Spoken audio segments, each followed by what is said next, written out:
Boa noite, irmãos. Boa noite. Me coube falar sobre tentação e queda. São 7 páginas esse capítulo, mas eu tinha que resumir e fazer em 10 minutinhos. E aí fiz, e uma das irmãs que ouviram comentou que ela havia lido sobre a história da queda do homem, mas que eu havia comentado algumas coisas sobre a serpente, e que ela não sabia, que ela não tinha entendido. Realmente, no capítulo 3 de Gênesis, quando fala sobre a queda, né? Algumas Bíblias, vocês podem até olhar aí, fala a queda do homem. Mas outros falam que é um relato da queda do homem. Outros dizem que é a tentação de Eva e a queda do homem. Eu não sei, na Bíblia de vocês, Gênesis 3, o que está escrito no título, né? Que vem assim em negrito. Aqui nessa Bíblia é a queda do homem. Mas se a gente lê, a gente vê que é um en passant, né? Não tem muitos detalhes sobre isso. Mas esse livro, né, que nós fizemos, que é escrito pela nossa escritora Ellen White, A Tentação e Queda, ela vem dizendo que ela descreve a serpente. Era uma bela criatura, com asas, e quando voava pelos ares, tinha uma aparência brilhante, parecendo ouro polido. Não andava pelo chão, mas ia de uma árvore a outra pelo ar, mas não tinha o poder de falar. Descrevendo a mulher, era uma bela mulher, companheira de Adão. Tinha ocupação no jardim junto com o marido. Deus havia dito que andassem juntos, que não se afastassem um do outro, né? Como eu tinha pedido, não tem a outra foto primeiro? Assim, vamos imaginar que nós estivéssemos nesse jardim, tá? Vamos, né? Vamos passear pelo jardim, a gente vê os animais, as árvores, e eu fiquei pensando, poxa, esse jardim é maravilhoso. E a Eva tinha que cuidar do jardim, junto com o marido. Eu pensei, bom, será que ela ficou envolvida, foi andando, e sem perceber, ela já estava longe do marido. E Deus havia recomendado que eles não se distanciassem um do outro. E acho que ela ficou muito deslumbrada com a beleza do jardim. Quando a serpente fala, ela olha para a serpente e a serpente está comendo o fruto. E ela diz, mas se ela está comendo o fruto, não morreu? Eu também acho que não, né? não vou morrer, né? E ela começa a achar que ela está, vamos dizer assim, muito tranquila, que ela é dona de si, né, que ela vai conseguir. E aqui até tem um trecho que diz assim, inconscientemente, a princípio, e envolvidas em suas ocupações, Eva se afastou do marido. Quando percebeu o fato, teve a sensação de que estava em perigo. mas de novo imaginou estar segura, mesmo não estando ao lado do esposo. Tinha sabedoria e força suficiente para discernir o mal e resistir a ele. Às vezes a gente pensa assim, né, que a gente está bem seguro, mas na realidade a gente não está tão seguro se estamos distantes, né, de Deus. Às vezes a gente dialogar também com o diabo não nos leva a vencer, porque acho que ele tem muito mais conhecimento, né, do nosso fracasso, das nossas fraquezas. Mas a gente, né, se não nos apegarmos a Deus, as coisas ficam mais complicadas, né? Satanás desejava incutir a ideia de que, pelo ato de comer da árvore proibida, eles receberiam um novo e mais nobre tipo de conhecimento do que até então tinham alcançado. Esta tem sido sua ocupação específica com grande sucesso. Desde a queda, levar os seres humanos a tentar se intrometer nos segredos do Todo-Poderoso e não estar satisfeitos com o que Deus revelou. Quer dizer, a gente sabe, tem certeza, né, que Satanás está sempre ao nosso lado, tentando mostrar, né, um outro lado que é bonito, maravilhoso. E a gente vê que a Eva, a curiosidade dela, ela estava tão encantada, tão lisonjeada, envaidecida e segura de si. Ela achava que, né, ela conseguiria tudo.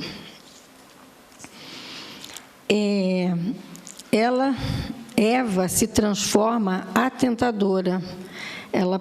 Como ela passou a ser, aceitou o desafio e comeu do fruto, então ela passou a ser a tentadora, né? Ela estava do lado de Satanás para tentar. E deixa eu ver aqui. Deus havia instruído aos nossos primeiros pais quanto à árvore do conhecimento. Deus deixou o homem livre para escolher. E eles escolheram o mal e depois tinham que ter as suas consequências, né? Se nós formos ler aqui em Gênesis 3, de 9 a 11. Gênesis 3, 9 a 11.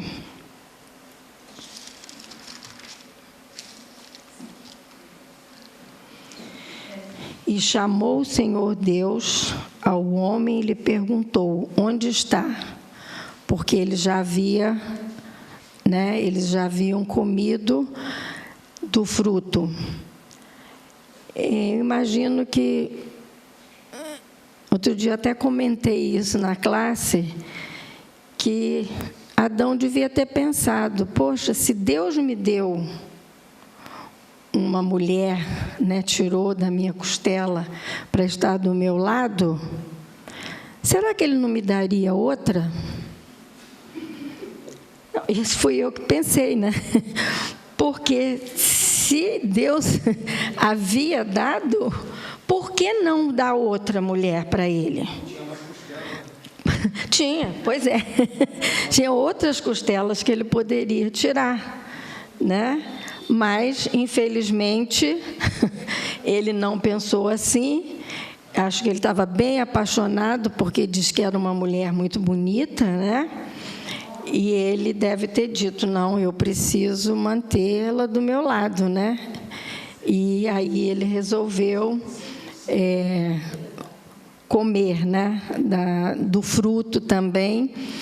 E, a partir daí, eles, então, perceberam que eles achavam que tinham tudo. Como eles comeram e não sentiram nada, eu estou muito bem. Então, está tudo ótimo, está tudo maravilhoso. Então, vamos, né, continuar, porque a gente agora aprendeu, né, ter um outro lado da vida. Então, como eu comentei com vocês, que a Eva passou a ser a tentadora, ela então colheu para si o fruto e comeu. Imaginou sentir o poder de uma nova e elevada existência como resultado da influência estimulada pelo fruto proibido. Quer dizer, o fruto devia ter alguma coisa que ela se sentiu, né? Como diz o outro, eu agora sou toda poderosa, eu estou livre, né, para fazer o que eu quero. E ela foi, então, até o marido, e Adão, inclusive, disse para Eva que estava certo de que se tratava do inimigo, de quem havia sido advertido, e se assim fosse, ela devia morrer. Ela lhe assegurou que não estava sentindo nenhum efeito negativo, mas uma sensação muito agradável, e insistiu com ele para que ele comesse. Então, por isso que ela passou a ser a tentadora, né? Conseguiu convencê-lo, e ele também comeu, né? E então Eva havia contado do seu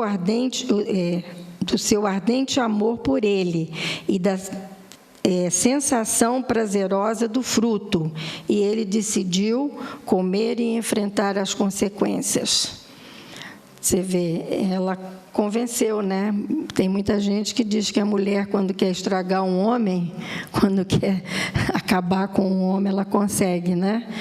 Ela tenta de todas as formas possíveis e, né, é o que eles dizem, né? Eu não sei, mas tem o homem, né, que entende assim, né? Mas, voltando aqui, Gênesis, então, 3, 9, e chamou o Senhor Deus ao homem e lhe perguntou: onde estás?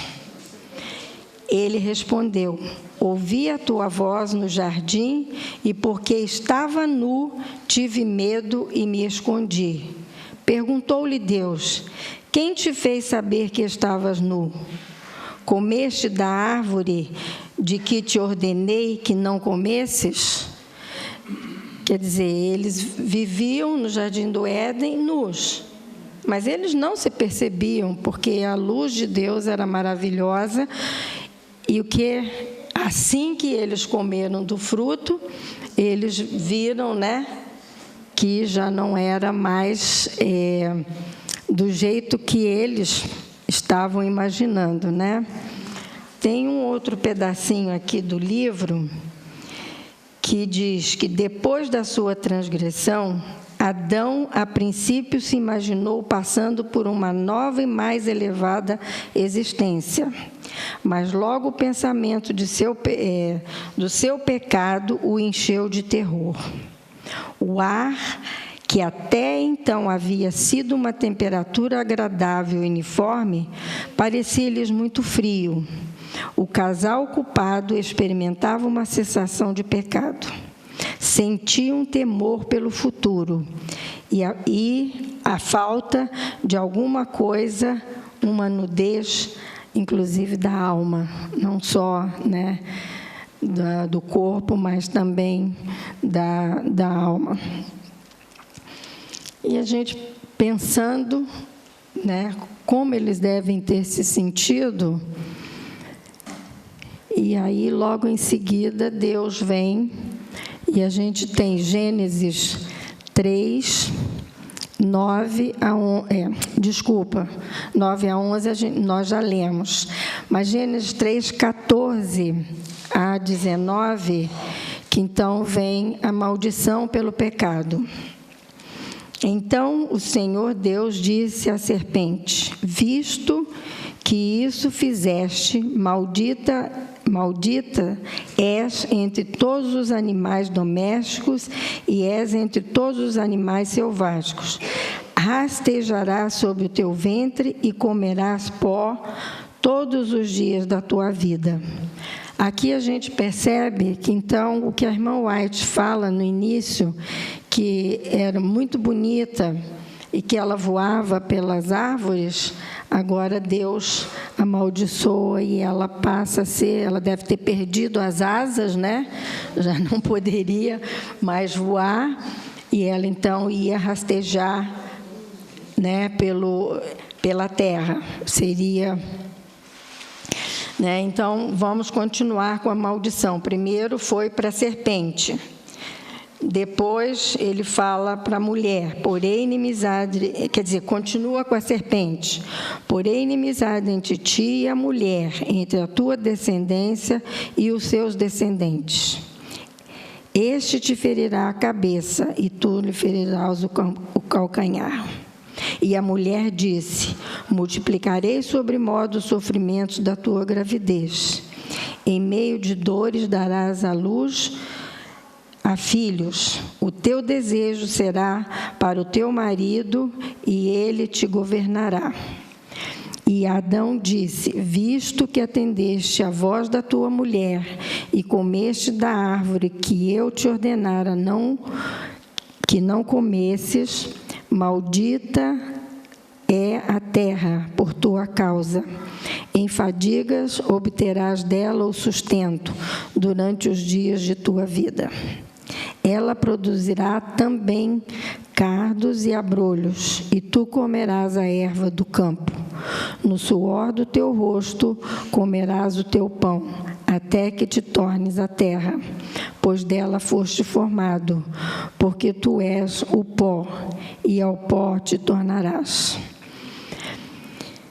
Essa foi, então, a maldição que Deus deu depois que eles... Então, essa foto aí também é bem, né, ela convencendo Adão de comer. Aqui a serpente, não, eu acho que nenhum desenhista fez a serpente bonita como era. Eu pedi a Eliane, que é a desenhista, quem sabe ela faz um quadro da serpente bem bonita, com asas, né? Para ser antigamente, né? Mas a gente...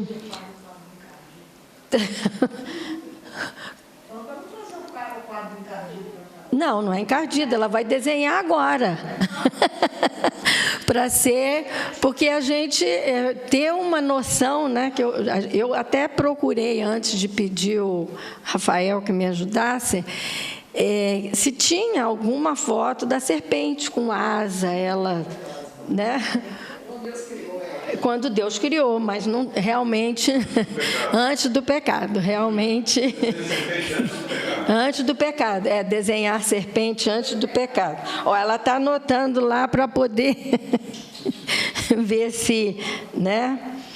Então, continuando aqui o que nós lemos, olha aí, tá vendo? Viu? Não, mas é diferente, olha lá, cor de ouro, viu? Mas é porque aqui está colorido, você tem as frutas, né? Ali ela estava meio que escondidinha também para poder conseguir puxar, né, a Eva para pecar, porque o Satanás tomou posse da cobra, né?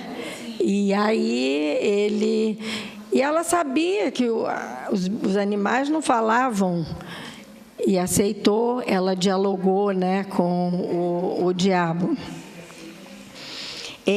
Quando o Senhor então foi visitar, que diz assim: o Senhor visitou Adão e Eva e tornou conhecida as consequências da transgressão deles.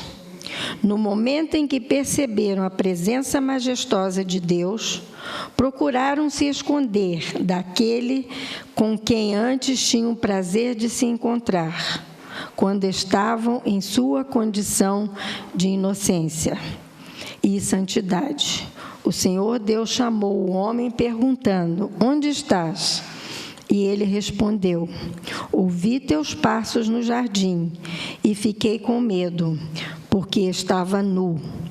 Por isso me escondi. E Deus perguntou: quem lhe disse que você estava nu? Você comeu do fruto da árvore do qual proibi de comer? Eu penso que Deus não proibiu efetivamente. Ele deve ter dito: não comam, para vocês não conhecerem o bem e o mal. Deu livre-arbítrio e foi o que aconteceu. Tanto a Eva quanto eles comeram do fruto. Aqui também, mas eu vou primeiro fazer umas considerações. Se Deus disse para Eva, e diz que os anjos, inclusive, quando ela estava indo, eles falaram: olha, você não pode ficar sozinha, não se afaste do marido. Mas ela estava tão, envolvida com aquela beleza, deslumbrada, isso aí. Então, ela foi se afastando. Eva se afastou do marido. E nós nos afastamos de Deus? Não podemos nos esquecer que Satanás conhece nossas fraquezas.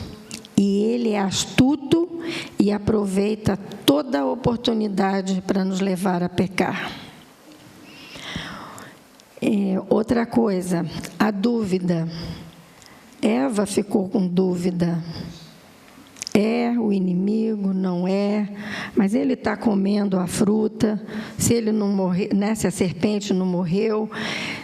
Então, ela ficou na dúvida. É aí que Satanás aproveita e diz: não é esse fruto que ele diz para não comer.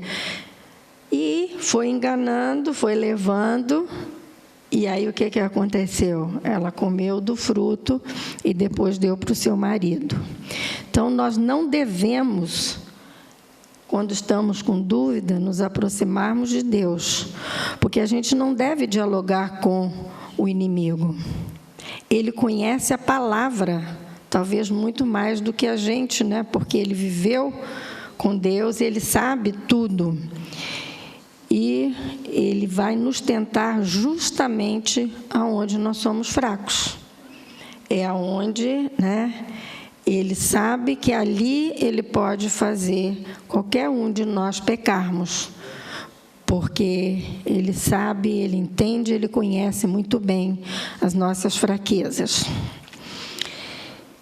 Terceiro, reflexão. Temos que nos afastar das coisas deste mundo. Eva foi enganada com o fruto. E nós seremos enganados com o quê? Quanto mais nos relacionamos com Deus, mais seguros estamos. Porque Ele nos ajuda, Ele nos mostra o caminho, o Divino Espírito Santo do nosso lado, os anjos, para que a gente não caia nas tentações. Para finalizar, aqui tem um parágrafo que diz assim: hoje em dia, eles deixam de compreender o que Deus revelou, menosprezam seus mandamentos explícitos e querem mais sabedoria, independentemente de Deus, procurando compreender aquilo que Ele resolveu reter dos mortais. Alegram-se com as ideias de progresso e se encantam com a sua própria vã filosofia, mas estão tateando nas trevas da noite, quando o verdadeiro conhecimento estão sempre estudando e nunca são capazes de chegar ao conhecimento da verdade. Porque o povo, às vezes, procura outras coisas, eles não procuram se aprofundar na palavra. Eles procuram, nas épocas antigas, outros deuses.